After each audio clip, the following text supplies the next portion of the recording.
Hi, welcome back to my read-along of A Tale of Stars and Shadow. Today we're up to chapter 49, so let's jump right in. Okay. Talyn headed steadily north through the forest as quickly as she could, figuring from Theak's description of the island that she'd hit a town or ocean eventually. She needed to get to Cuan. The Neva flyers had disappeared somewhere during the fight. She assumed they'd realised that she wasn't their target and had gone after Cuan. Hopefully her wolves had kept hidden and silent underneath the canopy. Hopefully Talyn had made it clear away before one of the bat creatures had seen him. Water dripped down through the leaves. The downpour of earlier was slowly easing to a faint drizzle. Her knee throbbed with every step, and blood seeped through the makeshift bandage she'd wrapped around her right bicep and another cut over her left ribs. Her body complained at each movement. What had once been easy was now pushing her limits. Exhaustion and soreness leached strength from her bones and muscles. She felt like this before, but where before there had once been Sari and other Cullinan, healers and ale and the bright warmth of satisfaction, now it was just her and the dripping forest and the uncomfortably humid air of Mithrana. But maybe that was okay. It wasn't what she'd had. It wasn't what she'd choose or what she wanted more than her next breath. But it might also be the first step towards the new beginning she needed. Dawn was turning into full morning as she finally emerged from the forest into a cleared patch of sunlight on high ground. A pink glow bathed the northern coastline laid out at her feet. And, just to the east, less than a full turn's walk away, was a large town, settled along the turquoise beach. In the faint distance in both directions were more villages, but this one was clearly the largest. If that wasn't enough to convince her she'd found Harbourage, the cluster of bright wings circling the sky above the town did. She counted at least a full flight of falcons. Relief almost crumpled her where she stood. Talyn had gotten word to Ravenir. He was okay, and if the falcons were hovering above Harbourage, then Cuan was most likely safe in the town. Her sore knee had turned her gait into a heavy limp by the time she made it across open fields to what appeared to be a main road onto the town. She was confused by how empty the road was. It was early, and she assumed it would be busy with those travelling to and from. The reason for the empty road was clear as the road approached the first outbuildings of Harbourage. It wasn't walled, but 3 falcons stood on the road just outside the entrance, barring anyone from coming or going. Their eyes widened in unison at her bloodied, mud-covered state. "I'm Captain Dynan," she told them, figuring she was close to unrecognisable in her current state. "Is the falcon here?" One of them nodded reluctantly. "He's with Prince Cuan at the Leaky Boat. Centre of town. You can't miss it." She nodded. "Why the lockdown?" "Prince Cuan was attacked last night." He gave her his look as if it was the stupidest question he'd ever heard. "By humans. They must have come from Harbourage. The town is locked down until we find the perpetrators." Talyn huffed a laugh, waving a hand in the direction she'd come. "The perpetrators are all back there. Dead." He lifted a single eyebrow. "All of them?" "Yes." She doubted the Neva flyers were coming back, not in full daylight, and she certainly wasn't giving either of these men that information anyway. There's no need to shut down the town. They wouldn't have had supporters here. They need to be flushed out. "You don't know that."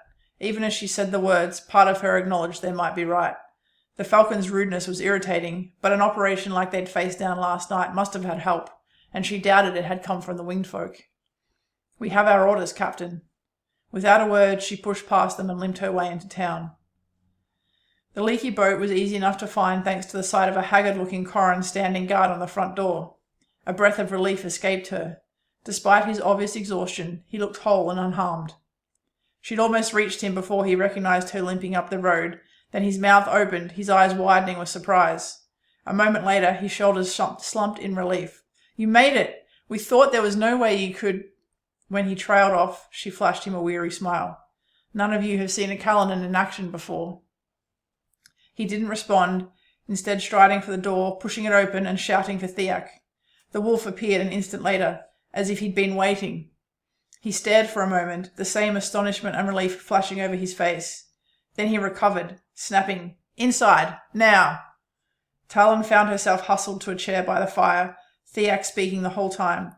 "Zamril and Halun are watching our back," he assured her. "Liaden and Lyra are up in the sky keeping an eye on the approach to town."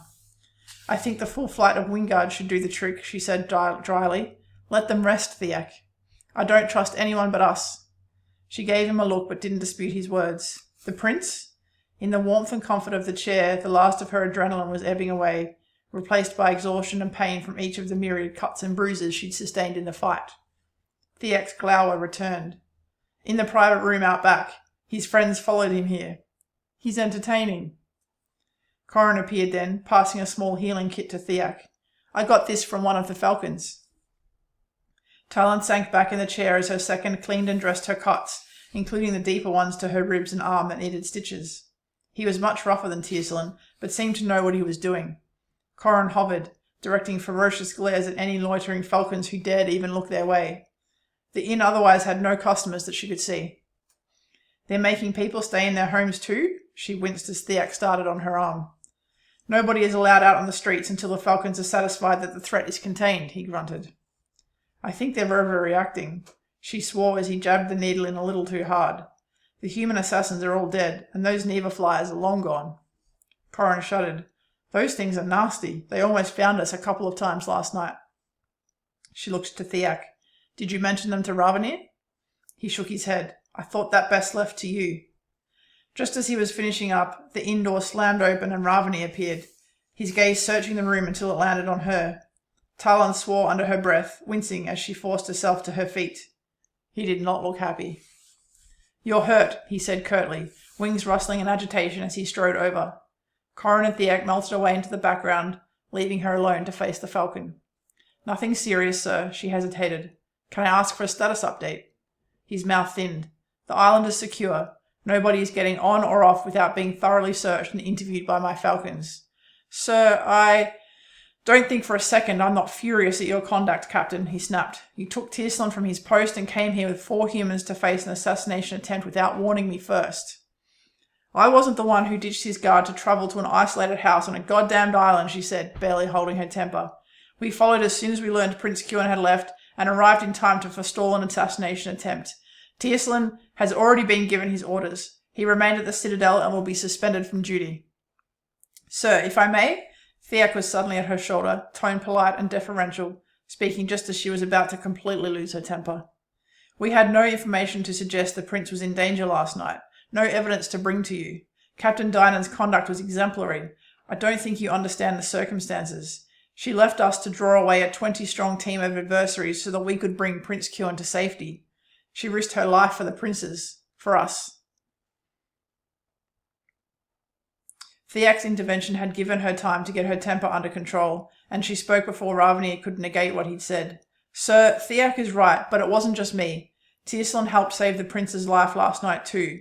If you want to keep Prince Kewin safe, then I suggest you stop taking away my best warriors. Prince Kewin wasn't the target, Ravenir bellowed. His voice was loud enough to carry the entire room. It was the first time she'd ever seen his iron control break, and it took the wind out of her remaining anger. What? The Queen was supposed to be here last night, not Prince Kewin. She changed her mind yesterday afternoon, and the youngest prince decided to travel instead on a whim. The words were tight, angry. An assassination like what your wing described takes weeks of planning. They were after my queen, Captain. Either way, we foiled the attempt, she said quietly. You got lucky, he said. Now, I want you all back at the Citadel. There's a boat out there ready to take you. You're all off duty until I say so. My falcons will watch the prince until then. She understood how he was feeling, understood well enough that his anger no longer bothered her. His queen had been under threat. She'd be raging too. Sir, there's more you should know. There were a handful of Neva flyers out there last night. The Firthlander flyers? He frowned. She nodded. Like you said, sir, the attack was well planned. If the falcons had been there with the queen, the Nevas would have torn them apart. The danger Talyn risked, flying to the Citadel to warn you. She let the words trail off, satisfied by Ravenir's flinch. His shoulders sagged momentarily. I don't understand. Why would Firthland attack our queen? They wouldn't, she said firmly. The last thing they needed was an international incident because Mithranar thought the Firthlander warlord had attacked them. But there should be questions asked nonetheless. In fact, she'd write to Tarkos the moment she was back at the palace. But she couldn't exactly let on to Ravenir that she was on personal terms with the likely heir to the Firthlander throne. There are also 20 or so dead bodies out in the forest just south of the house. You might want to search them, see if there's any evidence of who they are or where they're from. He regarded her for a moment. They're all dead?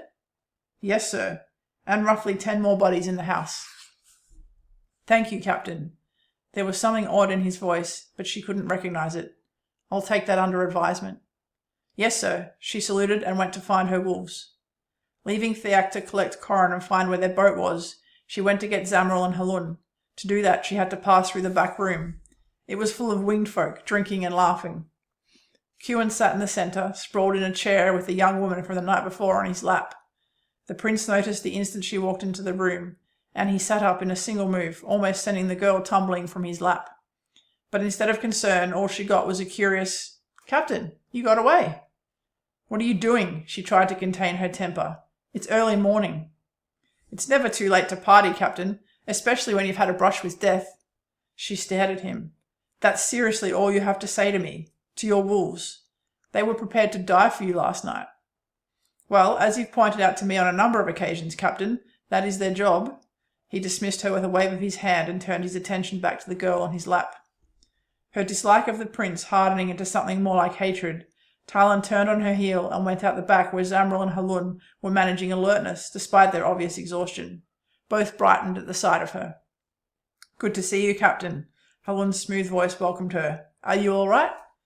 "I'm a little banged up, but Theak's butchered me up nicely. Come on, we've all been dismissed by Ravnir. Back to the citadel for us." Zamril gave her an arch look, gaze lingering on her bandaged arm. "The Falcon's displeased, I take it, even though we saved his precious prince last night?" Halun crossed his arms over his chest, nodding at the thief's words. "He is, but I don't think his anger is entirely about us." She explained what he told her about the Queen being the target. Surprise and understanding rippled over Halun's face, but Zamril wasn't appeased. "No matter who the target, we saved their damn prince. And you should be proud of yourselves. I'm proud of you. But we don't do this for validation," she said pointedly. "And I don't know about you, but I'll happily take the excuse for some time to rest and get some sleep." Theak came to sit beside her as one of the town's fishing boats drifted away from the dock, beginning the trip back to the citadel. His glower was firmly in place. "Last night was like no assassination attempt I've ever seen." She raised an eyebrow. "And you've seen many, have you?" His expression settled into a scowl, and he made no reply. Talyn sighed. They had multiple teams, planned for the eventuality of us getting out of the house, and somehow managed to acquire some Neva flyers. They wore masks and dressed uniformly in black, and I'm betting Ravnir finds nothing identifying on any of the bodies. She paused, looking at him. "I've been part of operations like that as a Kalinin." "That's true," he frowned. "But Captain, they weren't highly skilled warriors. Competent, yes, but you handled them easily, and they weren't too much for us either." She smiled at him, giving him a nudge with her elbow. "Nice observation. The wolves are going to be fine once I'm gone, Theak." He scowled. "I'm nothing special, Captain." "You're more wrong than you could know," she said softly. "And I'm going to leave them." The thought summoned a wash of guilt, but if she'd learned anything in the past day and night, it was that she'd trained the wolves well. Cuin would not be without capable protection when she left, if Ravnir let them do their jobs. Yawning widely, Talyn huddled into the blanket that Corin had found for her and allowed the rocking of the boat to send her into a light doze. Night was falling by the time they tied up at the sprawling docks outside Dock City and trudged their way up to the citadel. Talyn dismissed the wolves to their barracks to rest, then headed for her quarters, desperate for sleep herself. She'd been awake for almost 2 days. Her neck prickled as she stepped into her dark bedroom, but Sarvan appeared out of the shadows before her hands reached their weapons. "That's quite a skill you have there," she noted. He didn't seem to be in the mood for small talk. "I heard what happened. You saved the prince's life." She nodded. "Just barely, but he's fine. Ravnir tells me it was the Queen who was supposed to have been there last night." "I am." "Yes, that's true." He paused. Silence fell. She was exhausted and in no mood for playing games with Sarvan, so she waited for him to say what he'd come to say and leave, so she could sleep. Eventually he spoke again. "You did a good job. Your wing has done impressively well, considering." The words sounded awkward, but genuinely meant. "Why are you here, Sarvan?" "For the obvious. I wanted to hear directly from you what happened out there." He paused. "I am ashamed to admit that I had no idea that such an attack was brewing." The Shadowhawk knew. It was on the tip of her tongue to say it aloud, but caution stopped her. If he hadn't come to her with that information, she may never have gone out to Sparrow Island. She'd been annoyed enough with Cuin to leave the Shadowhawk out there alone. and for that alone she owed the Shadowhawk a large debt. There are at least 30 men involved in the attempt, Sarvin, all with weapons and some mounted on decent horses, Talyn said instead. Whoever was behind it wasn't messing around. They wanted the Queen dead. If it wasn't for a bit of luck, Prince Kewin would be dead. A long, weighted silence, then, "That many? How did you come out alive?" "We fought our way out," she said tersely then. "Will you report Theak once I'm gone, like I asked?" "I can do that," he said quietly, "as long as he remains the only one that knows about me." "Fine," she said. "Now I'm exhausted and would like some sleep." His silent departure was her only response. "Again, he told you nothing, Talyn," Sari whispered. "He was only here to find out what you knew." "I know, but I'm too tired to worry about it now. I'll make sure I warn Theak before I leave." Talyn was summoned into Ravania's office the next morning. Expecting a sharp dressing down not unlike the one she'd already received, she straightened her uniform and squared her shoulders before presenting herself at his office. "Tell me what happened," he demanded without preamble, waving her to a seat in front of his desk. "Theak gave me a good accounting yesterday, but now I want your detailed report." Talyn sat and ran through everything, in simple, concise terms. Once she was done, Ravania's face betrayed no reaction to her account. "You knew something might be wrong. If not, you would never have approached the house in the way you described. You went in there expecting a fight. Why?" Talyn shifted in her seat.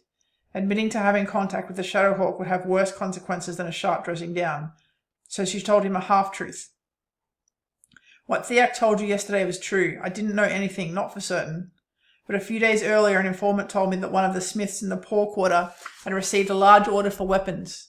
It didn't seem relevant to Prince Kewin's protection at the time, but when I heard he'd gone off alone to an isolated location, it just didn't feel right, sir. I decided to take the wolves just to make sure everything was okay." His face tightened. "You're running informants without my knowledge?" "Yes, sir." She shifted, brazening out his anger. Her emotional breakthrough in the fight, while doing nothing to remove the heaviness of grief still resting in her core, had begun to dull the edges of her self-doubt. And with that, some of her old confidence was returning. It would likely never come back in full, but that was okay too. "My responsibility is Prince Kewin's protection. Informants are by their very nature secretive. You gave me no orders against running sources." "All true, Captain, but you should have kept me apprised of the fact you were running a source. I didn't need to know their identity." "Yes, sir."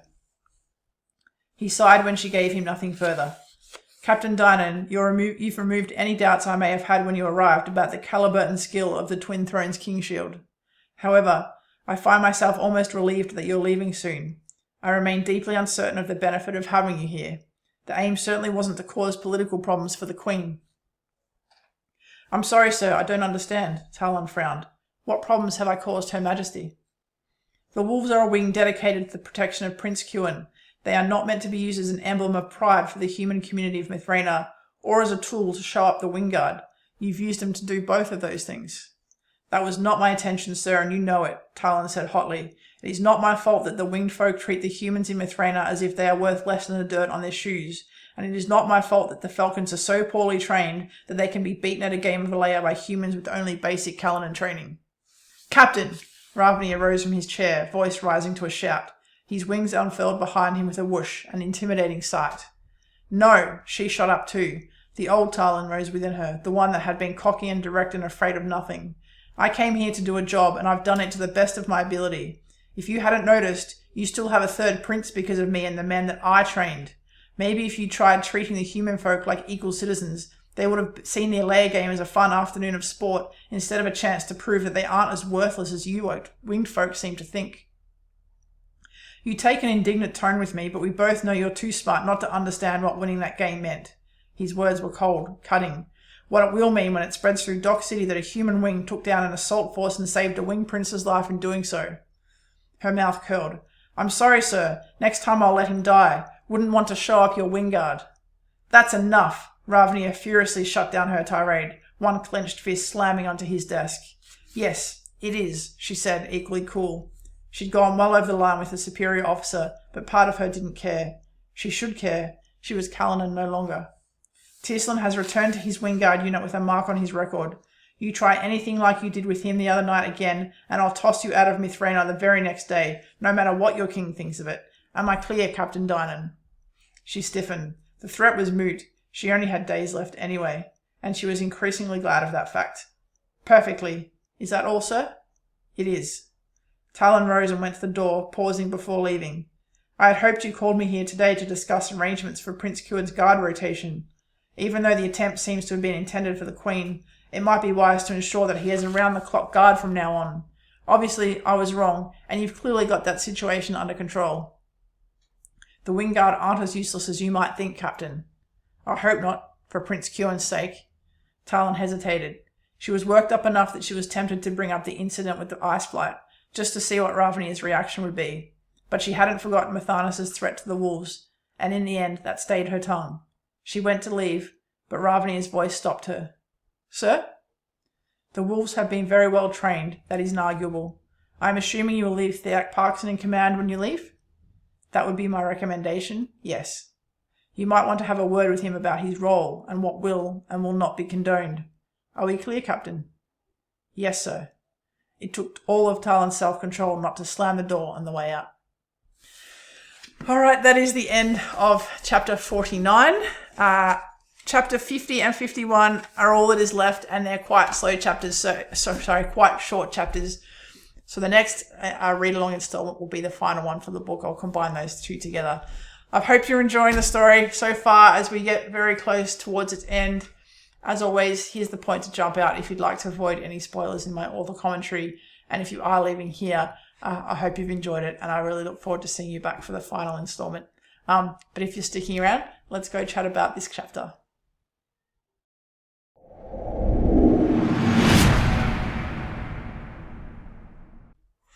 All right, chapter 49 is kind of the letting loose of the breath after that big kind of epic scenes in the chapters leading up to this one. Talyn's limping back through the forest, all beaten and bloodied and bruised after her successful fight against the assassins. She's feeling a little bit better. That fight, that moment of healing has definitely started her properly on the path of healing from Sari's death. But in that moment, her thoughts are also taken up with being very worried about whether Talyn made it safely back to the Citadel, noting all those Neva flyers were in the air, and also hoping that the wolves and Kewin made it safely back to Harbridge. Kewin has a charge and, of course, is at the forefront of her mind, irrespective of how she might personally feel about him. But she's incredibly relieved to arrive finally at Harbridge to find the Falcons are circling the place. They're all over it. Talyn did make it back safely to the Citadel, and Ravnia was able to be warned and send Falcons as backup to make sure that Kewin is safe.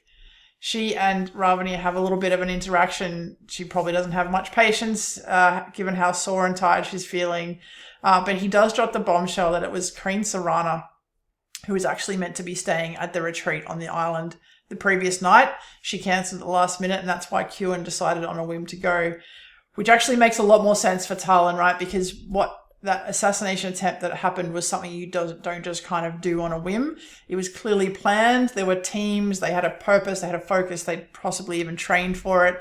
They'd got Neva flyers from somewhere. And that's kind of operation takes weeks, probably even months to plan. So the fact that it happened on a night when Kewin just randomly went to the island had been playing at the back of Talyn's mind, and the fact that the Serana was meant to be there makes a whole lot more sense. That whoever was looking to kill her knew that she was going to be there, and had planned to take her out. And it was just luck and circumstance that Kewin went instead, and that the wolves were on hand and not the Falcons, because as Talyn pointed out to Ravnia, the Falcons would have been absolutely shredded to pieces by the Firthlander Neva flyers.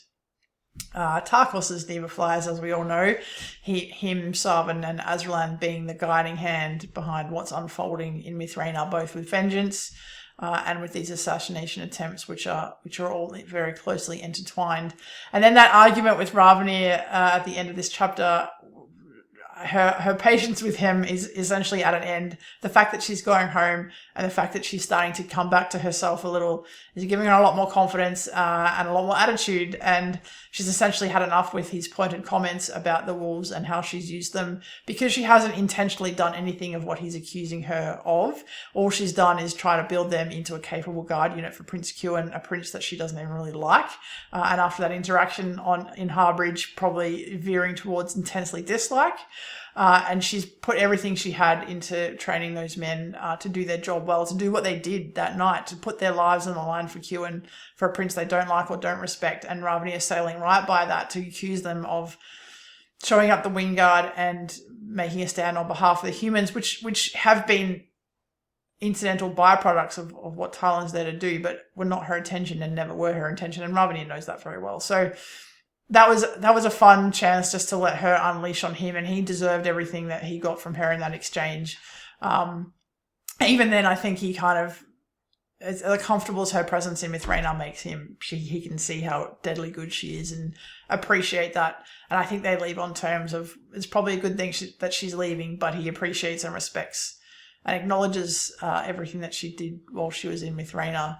We're heading down towards the final chapters now. It's been a real pleasure doing this. As always, if you've got any questions or concerns, or you want to know more about this particular chapter, drop them in the comments below. I'd be more than happy to answer. I'm really looking forward to finishing this one up soon, although they'll be a little bit sad too, because it's been great going through this book again. I hope you've enjoyed it as much as I have. I look forward to seeing you for the final chapter. Have a great day.